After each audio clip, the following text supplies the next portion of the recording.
Another bug that you might have noticed is in certain setups, you might have a situation where the player would get stuck between the walls. Well, it's more like the player object would get stuck in the wall. So basically, it is possible when we when we teleport the player, as soon as the player hits this wall, when we teleport it over here, there is a possibility that it might collide or it might trigger the other wall again, and then it will try to go back to this side, and it will just keep going back and forth. Now, the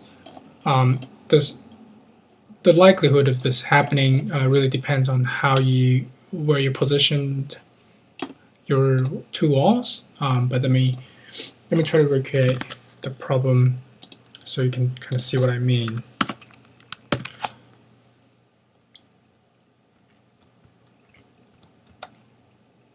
I don't know if you caught that, but you can see a little bit when the clip player character is going back and forth like that. Right.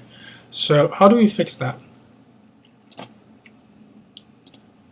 So we've basically realized that the problem is when we teleport the player, we are teleporting the player exactly where it was at this point where it interacted with the wall, right? So basically, when the player goes somewhere here, it triggers the wall, it goes to the exact opposite side, and which by definition, it probably will be triggering the wall as well, because that's the way it's currently set up. The reason why you don't see this all the time is because there's sort of a velocity when you're moving, so naturally that movement continues, so you're sort of leaving that wall, but that doesn't mean that the problem won't happen. So to fix that, we can just go back to the player state machine, go to the wall triggers, and instead of multiplying by -1, we're just going to do -9. You can just tweak this number so that it's less likely to have that problem.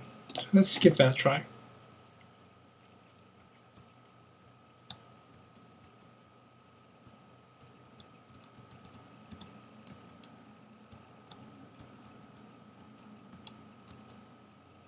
So yeah, so it's not that easy to recreate that problem now. And if you look at the scene, I'm going to try to do this. Oh, too fast.